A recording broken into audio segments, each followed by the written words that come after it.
నమస్తే. ఇప్పుడు India Pakistan వార్లో biggest warrior ఉంది కదా ఎవరు, S-400 డిఫెన్స్ సిస్టమ్. అయితే వాస్తవానికి ఇప్పుడు 100% అది సక్సెస్ రేట్తో వర్క్ అవుతుంది. కానీ మీకు దాని బ్యాక్ స్టోరీ తెలుసా? 2018లో ఎప్పుడైతే మనం రష్యాతోటి ఈ ఈ డీల్ కోసం మనం మాట్లాడుతున్నామో, మన అపోజిట్ పార్టీ వాళ్ళు కానీ ప్రజలు కానీ దాని మీద అపోజ్ చేశారు. యాక్చువల్గా ఏంటి, ప్రజల ట్యాక్స్ అమౌంట్ అంతా వేస్ట్ చేస్తున్నారు, ఎందుకు ఇదంతా అవసరం లేదు కదా అది అని చెప్పి అపోజ్ చేశారు. ఈవెన్ మీకు తెలుసా, యునైటెడ్ స్టేట్స్ ఆఫ్ అమెరికా వాళ్ళు కూడా అపోజ్ చేశారు. ట్రంపే చాలా వరకు మేము ఏమంటారు ట్రేడ్స్ మీద బైకాట్ చేస్తామని మేము మామూలుగా దాన్ని అపోజ్ చేస్తున్నారు అన్నట్టు.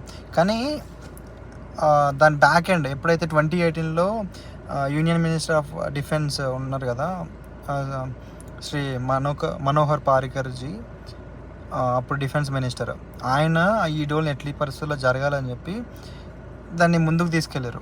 సో దాని తర్వాత 2021లో మనకి డెలివరీ అయింది అన్నట్టు. సో కానీ అప్పుడు అంచనాలు అంటే లైక్ అట్లీస్ట్ తర్వాత అయినా యూజ్ అవుతుందని చెప్పి ఫ్యూచర్ను వాళ్ళు థింక్ చేసి ఆ డీల్ని చేసినారు అప్పుడు. కానీ దానికి మనం ఎంత పెట్టామంటే $5.4 బిలియన్ మనం ఈ సిస్టమ్ కోసం మనం పెట్టాం. కానీ ఇప్పుడు దాని యూజ్ ఏంటో అందరు రియలైజ్ అయ్యారు. బట్ అందరికి మోడీని కానీ ఈ మనోహర్ గారు పారికర్జీ వాళ్ళని కూడా కంగ్రాచులేషన్ చేస్తున్నారు. కానీ డిఫెన్స్లో ఉన్న వాళ్ళకి వాళ్ళ థాట్ ప్రాసెస్ వేరు, వాళ్ళ ఐడియాలజీ వేరు, అన్నీ వేరు. కానీ అప్పుడు ఏదైతే డీల్ చేశారో బట్ ఇప్పుడు దాని యూజ్ అనేది ఇప్పుడు అందరికీ తెలుస్తుంది, ఇప్పుడు అప్రిషియేట్ చేస్తారు.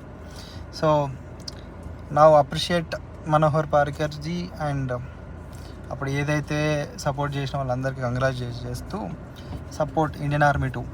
Thank you. జై హింద్, జై Bharat. And please like and share and subscribe. Thank you.